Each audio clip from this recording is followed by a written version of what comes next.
para ler a palavra do Senhor. E outra vez ele entrou na sinagoga e estava ali um homem que tinha uma das mãos mirrada. Tem Bíblia que tem mãos ressequida, outras têm a mão aleijada. É a mesma palavra com os seus sinônimos. E eles o observavam se o curaria no dia do sábado, para poder acusá-lo.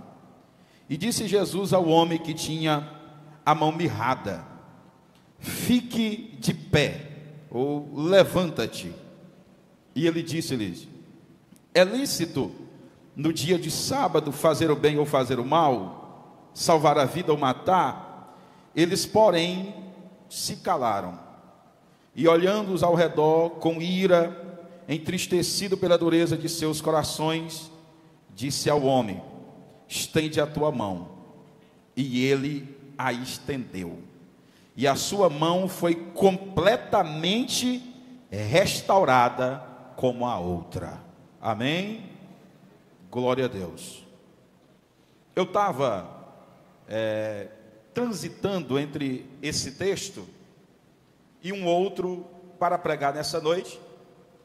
E se eu fosse pregar o outro texto que eu estava pensando, seria exatamente os mesmos versículos que o irmão Giovanni leu aqui. Capítulo 3 de Jonas, versículo 2 e 3. Mas aí, vendo que tem muitas pessoas aqui amigas ouvindo a palavra de Deus, eu preferi trazer esse texto que ele carrega mais um teor evangelístico, né? Mas de qualquer forma Deus supriu com as duas palavras quando o irmão Giovanni leu aqui. Então já foi passada a mensagem para um despertamento e não fugir do chamado de Deus para as nossas vidas, né? A evangelização é a forma mais adequada para o crescimento de uma igreja. Na verdade, existem 3 formas de crescimento de igreja. A primeira forma é biológica. Irmão Francisco, como é que uma igreja cresce de forma biológica? Olha, o tanto de jovem aqui que daqui a alguns anos vão tudo casar, em nome de Jesus. Casando, começa a gerar filhos, não é? Biologicamente, a igreja vai crescendo. É claro que os filhos de crente precisam aceitar Jesus. Como diz um bom ditado, Deus não tem neto, Deus tem filho.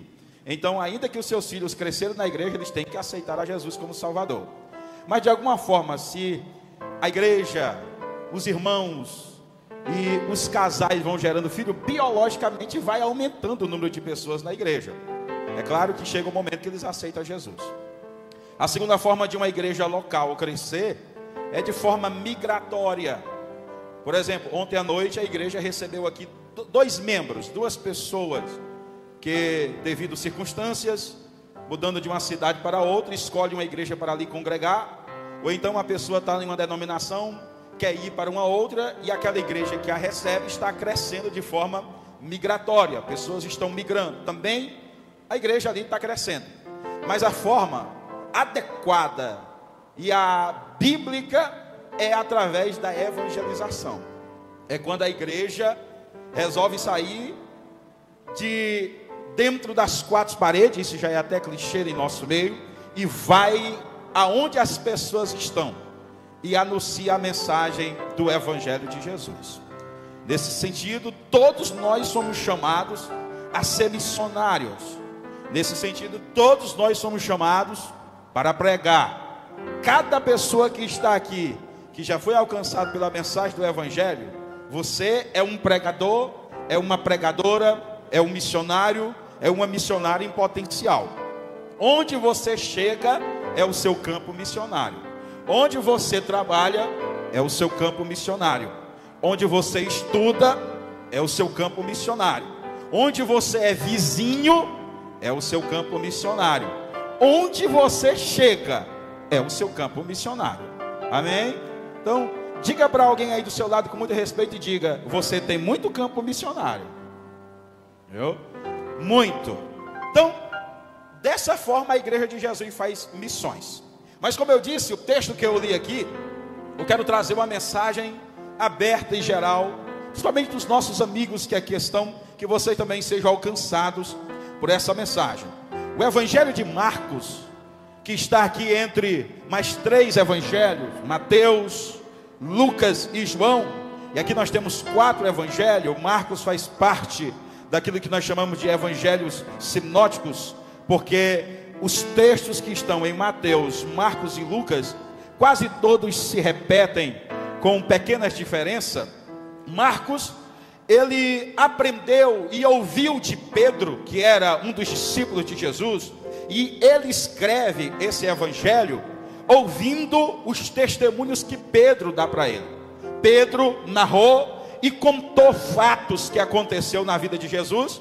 Marcos não estava lá, andando de perto com Jesus. Logo ele ouve de Pedro e escreve o evangelho que a gente chama de Marcos. Quando ele escreveu esse evangelho, ele está escrevendo para o povo romano, e o povo romano valorizava a guerra. É tanto que o Império Romano é um dos maiores impérios, é um dos impérios que mais demorou desaparecer. Por quê? Porque eles valorizavam a guerra, e por valorizar a guerra, foi o primeiro império que treinava os seus exércitos. Foi o primeiro império que, não importava se eles estavam em guerra ou não, treinavam exércitos. E eles valorizavam a marcha de um general. Marcos escreve esse evangelho apresentando Jesus como um general marchando. É tanto que Marcos não mostra muito a pregação de Jesus. Mateus mostra a pregação de Jesus, Lucas mostra a pregação de Jesus, mas Marcos não mostra muito Jesus pregando. Marcos mostra Jesus agindo, Jesus operando, Jesus realizando milagres. Era a marcha do general do reino de Deus na terra, manifestando os sinais do reino. Então, a forma como Marcos escreve é chamado de dialética ascendente. Marcos está aprendendo com os gregos uma forma de escrita em que começa com uma introdução, a escrita vai subindo, gerando algumas pausas e conclui com a vitória do general. Pode ver que no capítulo 3 aqui, Marcos começa dizendo assim: e outra vez Jesus entrou numa sinagoga. Quando ele diz outra vez, quer dizer que ele já tinha entrado anteriormente. Ele está construindo uma dialética, uma escrita dialética. No capítulo 1, Jesus entrou em sinagoga e libertou um homem que estava possesso por espíritos malignos. No capítulo 2 ele diz assim: e Jesus entra outra vez em Cafarnaum. Aí já diz o que vai acontecer, milagres acontecem ali. Agora no capítulo 3 ele continua dizendo: e outra vez Jesus entra na sinagoga. Isso é interessante, e aqui já tem até uma lição para nós. Porque quando a Bíblia diz outra vez Jesus entrou, ou novamente Jesus entrou na sinagoga, quer dizer que se ele entra outra vez, quer dizer que aqui há uma segunda chance. E Deus é um Deus de segunda chance. Deus é um Deus que possibilita outra vez para a nossa vida. Então nessa noite eu já quero fazer uma aplicação. Existe uma outra vez de Jesus para você e para mim. Existe uma outra vez de Deus. Como assim, irmão Francisco? Outra vez Jesus entra na sinagoga e cura um homem.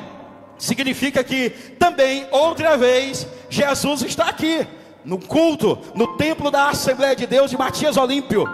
E ele chegando aqui outra vez, e a presença dele estando aqui outra vez ele pode curar, outra vez ele pode restaurar, outra vez ele pode renovar, outra vez ele pode tocar você, outra vez quer dizer que tem uma chance para você.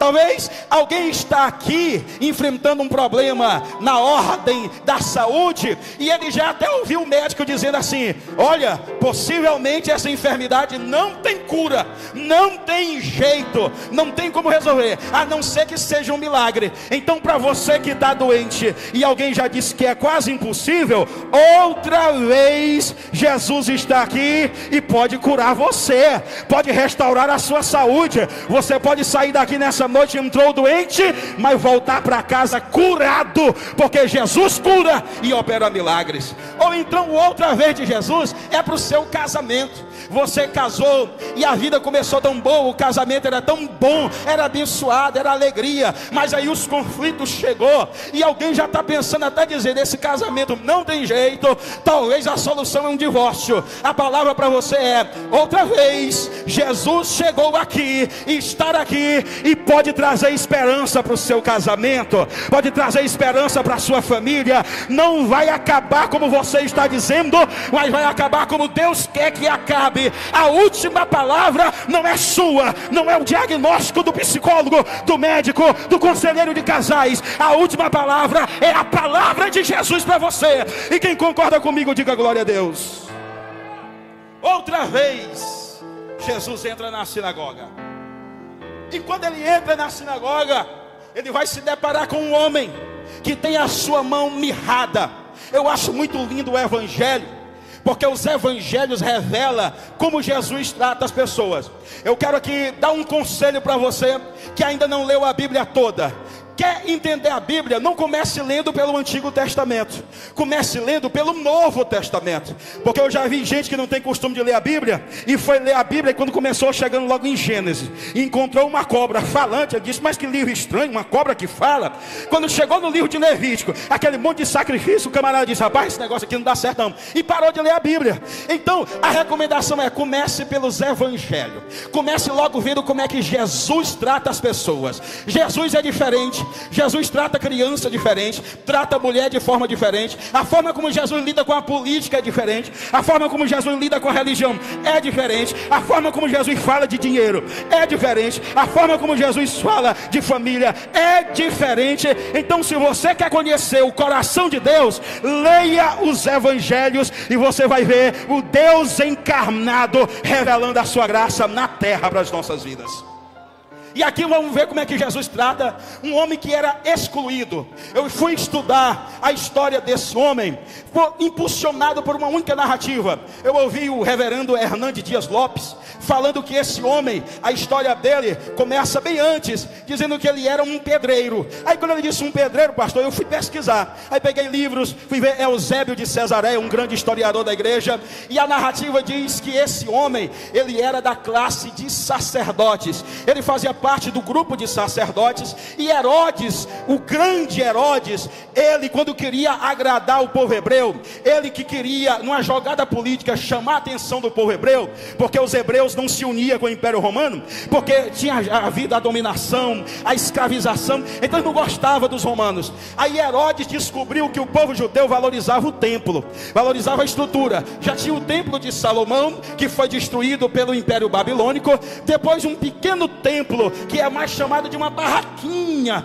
pequenininho, que foi feito na época do profeta Ageu, Zacarias, Neemias e Esdras. Aí ninguém valorizava aquele pequeno templo. Aí Herodes, observando que os judeus valorizavam o templo, resolveu pegar aquele templo pequeno e reconstruir, reformar, fazendo um templo enorme. O templo que Herodes reformou parecia uma pequena cidade dentro de Jerusalém, era enorme, e os judeus gostaram disso. Só que a história diz que quando esse templo estava sendo reformado, chegou a hora de construir e reformar o Santo dos Santos. Só que o Santo dos Santos não era qualquer pedreiro que tinha que trabalhar lá, porque era um lugar sagrado. Aí os sacerdotes disseram para Herodes: olha, você tem que separar sacerdotes pedreiros para que eles construam o Santo dos Santos, porque só homens santos e consagrados entram nesse lugar. Aí Herodes disse: tudo bem, nós vamos financiar os sacerdotes pedreiros. Aí esses sacerdotes começaram a construir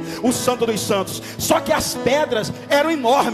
Alguns chegam a dizer que algumas das pedras pesavam 1000 quilos. E pode ver que a Bíblia diz em Mateus 24 que os discípulos disseram para Jesus: olha Jesus, olha que templo, olha que pedras, olha que estrutura, que coisa linda, magnífica. Chamava a atenção. As pedras eram bem colocadas, pesadas. E a história diz que num dia em que eles estavam colocando essas pedras, um dos sacerdotes sofreu um acidente. Qual foi o acidente? Uma das pedras, no momento que estava sendo alocada, teve um acidente, a pedra caiu no local indevido e caiu sobre a mão de um dos sacerdotes. E a mão era a mão direita, que só Lucas, que é médico, vai dizer qual é a mão direita. E aí quando a pedra caiu sobre a sua mão, a mão foi esmagada, os tendões se romperam e os ossos foram quebrados. E aí veio um conflito. Qual era o conflito? Lá no livro de Levítico, capítulo 21, diz que nenhum sacerdote que tenha uma mão aleijada quebrada, ou uma perna aleijada, ou qualquer defeito no corpo, pode atuar no santuário. Não pode, tem que ser retirado. E agora esse homem com a mão aleijada, a mão quebrada, foi retirado do trabalho do santuário e foi excluído. E agora a vida dele era, ele não pode ir para o culto no templo, e ele só tem agora um privilégio: ir para o culto nas sinagogas. As sinagogas eram o que a gente chamaria de congregações. Aqui nós temos o templo central, a igreja tem aqui as congregações. Pelo que eu ouvi o pastor dizendo, são em torno de 11 congregações, não é isso, pastor? Então, lá era desse jeito, o templo, só que tinha um detalhe: uma pessoa defeituosa não tinha privilégios de entrar no templo para adorar a Deus. Eles ficavam em áreas do lado de fora, e só tinha direito de ir nas congregações, nas sinagogas. E aí tem um detalhe: quando as congregações foram estabelecidas, tinha em torno de 480 sinagogas espalhadas pela região da Judéia inteira. Tinha uma regra da sinagoga. Qual era a regra? Número 1, só 6 pessoas aleijadas ou com defeito físico poderiam participar de um culto na sinagoga no dia de sábado. Segunda regra da sinagoga: essas pessoas só poderiam chegar no culto depois que as pessoas saudáveis e perfeitas tinham chegado. Número 3, elas não poderiam sentar no meio das pessoas, elas tinham que ficar num lugar, em um canto da sinagoga, sentado para não se misturar com os perfeitos, entre aspas. Outra regra da sinagoga: eles tinham que sair primeiro da sinagoga e ir embora quase antes do culto terminar, para que eles não tivessem acesso às pessoas perfeitas. Essa era a regra. Outra regra da sinagoga: nenhuma pessoa defeituosa poderia levantar a mão na sinagoga, ficar de pé e nem fazer pergunta. Ela não tinha esse privilégio. As regras eram claras. Se uma pessoa com defeito físico quisesse ir ao culto, tinha que seguir estas regras. Feito esse pano de fundo, dá para você entender como a coisa era difícil naquela época. Para ir para o culto, tinha que de antemão assinar um contrato dizendo que estaria só 7 pessoas defeituosas. Aí nesse dia aqui, que Jesus ia para o culto, esse homem assinou o seu nome para ir para o culto na sinagoga. E glória a Deus por isso, porque ele mesmo com problemas não deixou de ir para o culto. Vou repetir de novo: ele mesmo com a mão aleijada, defeituoso, problemático, não deixou de ir para o culto. Alguém disse: olha, você pode ir para o culto, mas tem que chegar por último. Ele disse: não tem problema, eu quero ir para o culto. Outra coisa: não pode levantar a mão. Ele disse: não tem problema, eu não estou indo para levantar a mão, eu quero ir para o culto. Não pode perguntar, não tem problema, eu quero ir para o culto. O importante é ir para o culto. E eu já libero uma palavra para você: independente do que você esteja vivendo nesse momento, nunca pare de ir para o culto. Continue adorando, ainda que a figueira não floresça, nem haja fruto na vide, o produto da oliveira minta, nos campos não haja mantimento, as ovelhas sejam arrebatadas do aprisco, eu todavia, diz Abacuque, me alegrarei, adorarei, louvarei ao Deus da minha salvação. Adorador não vem para a igreja só quando as coisas estão bem. Adorador vem para o culto, ou doente ou não, saudável ou não, com a família estruturada ou não, ele está aqui adorando a Deus, ele está aqui glorificando a Deus, ele está aqui servindo a Deus. Independente do que aconteça, venha para o culto. Porque às vezes você vem pensando que é só mais um culto, e é o culto que Deus quer tocar a sua vida. Às vezes você diz: oh meu Deus, é só mais um culto. Não, não é só mais um culto. Se Jesus está aqui, e eu creio que Ele está, pode ser o culto da virada da sua história. Ele chegou no culto, e o pregador do culto era Jesus. E Jesus prega diferente, meu caro obreiro. Na época de Jesus, quando um rabino ia pregar, ele citava os outros rabinos. Ele dizia, como diz Hilel era um grande mestre. Hilel diz isso. Aí o outro ia pregar e dizia, como diz Shammai, que era outro grande mestre na época.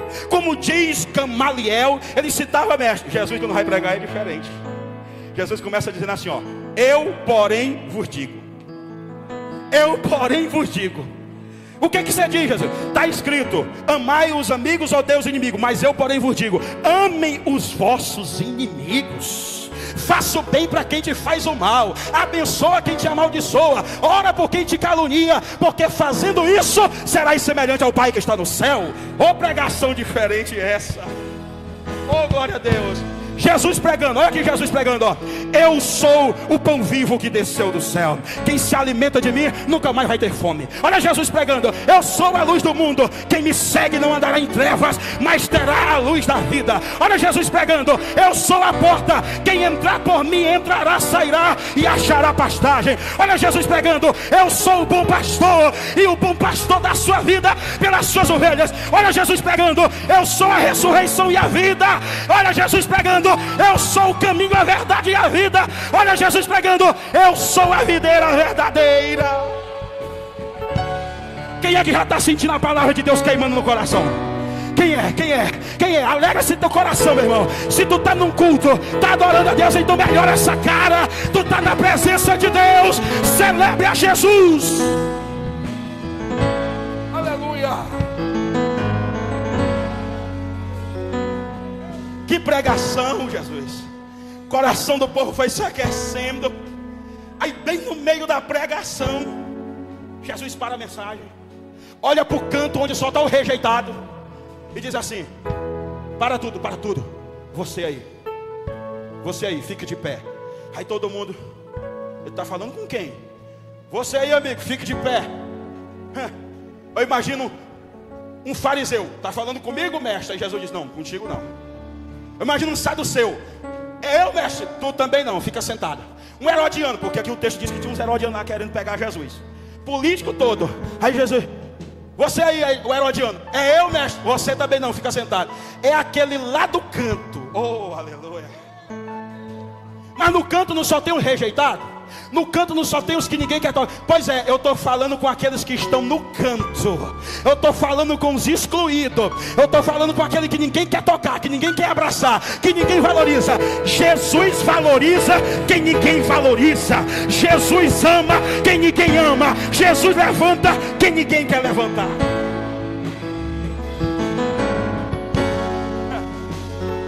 Que Jesus. Eu imagino alguém dizendo assim, quando o homem se tocou, ele está falando é comigo. Eu imagino alguém dizendo assim: levanta não, rapaz, pode não. Mas o homem está mandando eu levantar. É bom ficar sentado, vai dar problema. O texto diz assim: e ele se levantando, está em Lucas, permaneceu de pé. Por que o texto diz que ele permaneceu de pé? Porque tentaram fazer ele ficar sentado de novo. Por isso é que o texto diz: permaneceu de pé. Sabe por quê? Quando Jesus levanta, ninguém mais pode derrubar. Vou repetir porque alguém está com sono e nem percebeu o que Deus está falando aqui. Tentaram fazer ele sentar, mas o texto diz: e ele ficando de pé, permaneceu de pé. Se Jesus te levantar, ninguém te derruba. Se Jesus levantar, ninguém vai derrubar. Calúnia não vai derrubar, fofoca não vai derrubar, nada vai derrubar quem Jesus coloca de pé. Fica de pé. Aqui é lindo demais, porque Jesus está tirando do canto quem a sociedade excluiu. Quem a sociedade excluiu. Quem aqui que já ouviu aquela frase, um ditado: zero à esquerda? Quem aqui já viu esse ditado? Levante a mão quem já viu o ditado zero à esquerda. Fulano é um zero à esquerda. Quem já viu esse ditado? Talvez você até já foi chamado de zero à esquerda, não é? Quando você vê alguém te chamando de zero à esquerda, ele está dizendo que tu não vale nada. Porque um zero à esquerda de qualquer número, ele é inválido. Não vale nada. Rafael, levanta aí, vem aqui, Rafael, vem aqui. Fazer aqui uma ilustração. Rafael escapou do meio dos franciscos. Saiu um Rafael. Rafael, vem pra cá. Rafaelzão. Meu querido Obreiro, tem como o senhor ficar de pé aqui, meu Obreiro? Pronto, vem pra cá. Você vai representar Jesus. Vem cá, vem. Pode vir. Você está com medo? Não, moço, fica com medo não. Você representa Jesus, tá bom? Jesus bonito. Todo. Ok.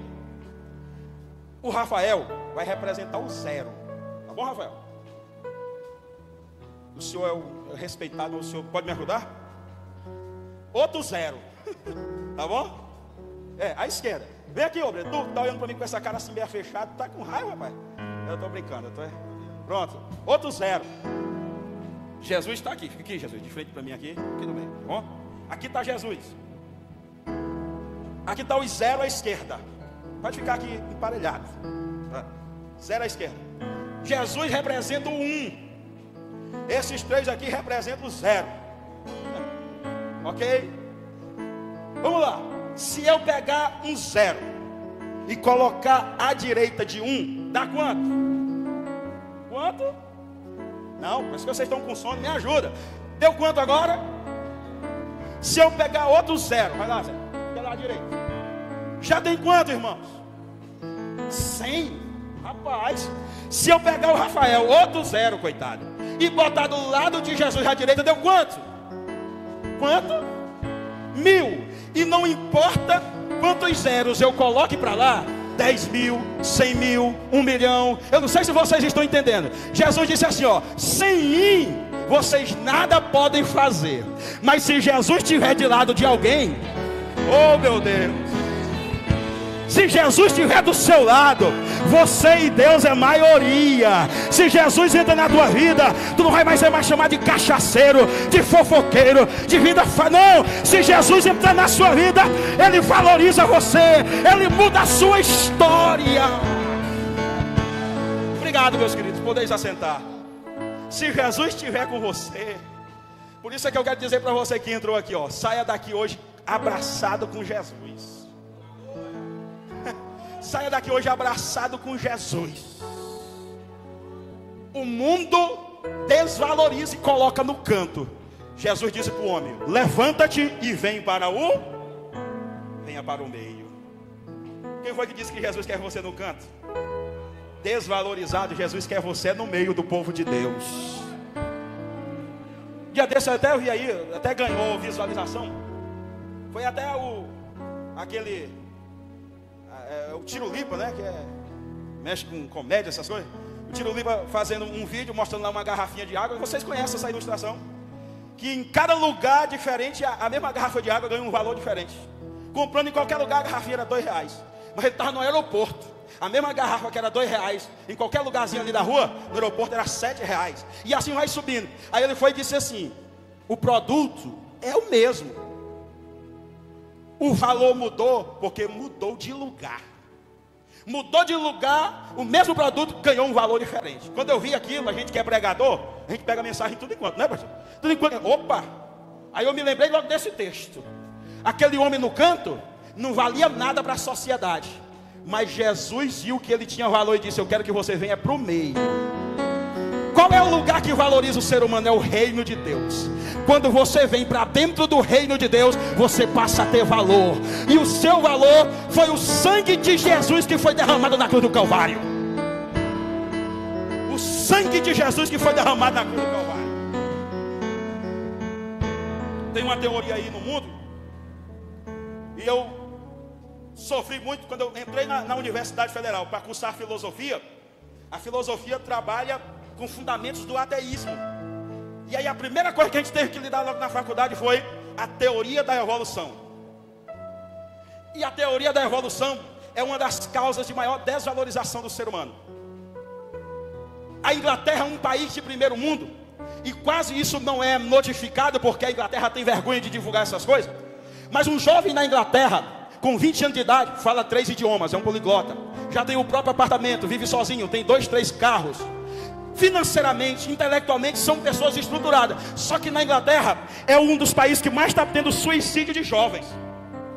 Por que jovens tendo tudo se suicidaram? Os psicólogos foram trabalhar e descobriram que a razão de tanto suicídio na Inglaterra no meio dos jovens é a teoria da evolução.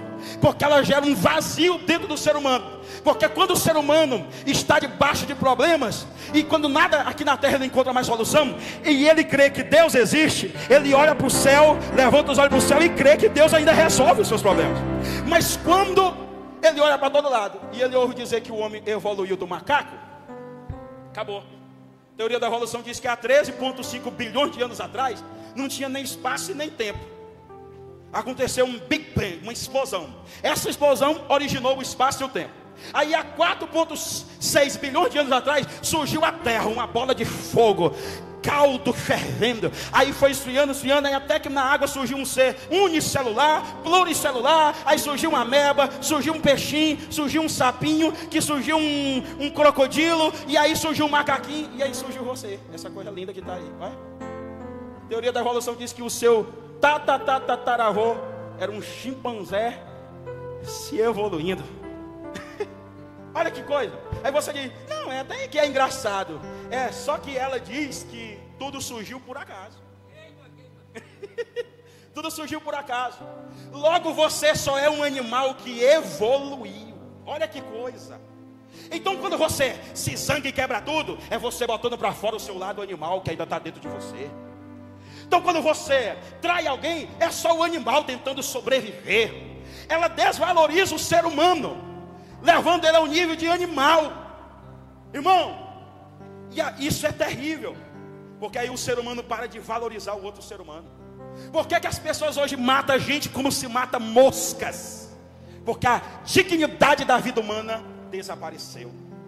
A teoria da evolução está sendo ensinada nas escolas ainda hoje, apesar de hoje muitos cientistas já provar que isso não tem base, mas ainda é ensinado. Aí as pessoas ainda continuam se sentindo um animal evoluído.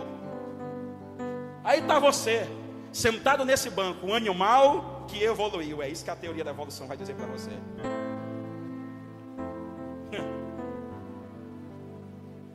Mas a Bíblia diz outra coisa. Vou repetir de novo, para ver se você se anima. A Bíblia não diz que você é um animal que evoluiu. Se não der glória a Deus aqui, pode ir para casa dormir.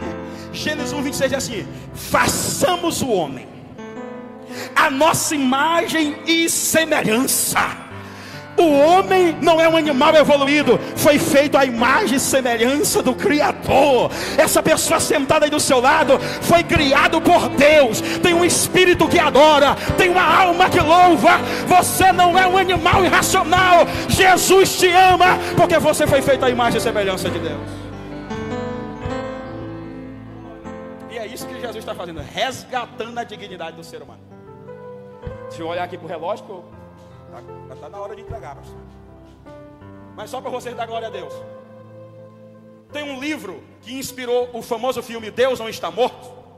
Reese Brooks é o escritor do livro que inspira o filme. Ele faz palestra nas universidades dos Estados Unidos. E ele fazendo uma pesquisa, ele estudou algo chamado efeito graça. O que é o efeito graça? É onde o evangelho chegou, o que ele provocou na sociedade. É muito lindo isso. Lá tem 10 coisas que onde o evangelho chegou provocou mudança. Vou citar só algumas. Onde o evangelho chegou, a escravidão acabou. Foi ou não foi? Onde o evangelho chegou, acabou a escravidão. 2. Onde o evangelho chegou, a educação chegou. Muita gente não sabe, mas as faculdades nasceram com crente. Martinho Lutero foi um dos que mais incentivou educação. Onde o evangelho chegou, a educação chegou. E eu conheço um pastor velhinho, o pastor José Martins, que é jubilado, mora lá em Bola, não sei se você conhece ele. Ele gosta de dizer uma frase: o evangelho de Jesus salva, educa e moraliza. Onde o evangelho chega, acontece isso. Outra coisa com o efeito graça. Onde o evangelho chegou? Onde o evangelho chegou, a ética chegou. Onde o evangelho chegou, a dignidade da vida chegou. As criancinhas, para as criancinhas ficarem alegres, ó. Onde o evangelho de Jesus chegou, as criancinhas foram valorizadas. Cadê as criancinhas? Cadê as criancinhas? Já estão tudo dormindo? Onde o evangelho chegou, as crianças foram valorizadas. Tem sociedades aí que crianças não tinham valor. Agora, para as mulheres ficarem felizes, efeito graça. Onde o evangelho chegou, as mulheres foram valorizadas. Era para ter sido mais forte, rapaz. Vocês não têm ideia de como mulher sofreu, moço. Tinha sociedade que mulher só prestava para fazer comida. Não tinha direito, na Grécia Antiga não tinha direito de votar, não tinha direito de nada. Eu estou dizendo que onde o evangelho chegou, as mulheres foram valorizadas. Agora melhorou esse glória a Deus aí. Jesus pega os excluídos e os valoriza.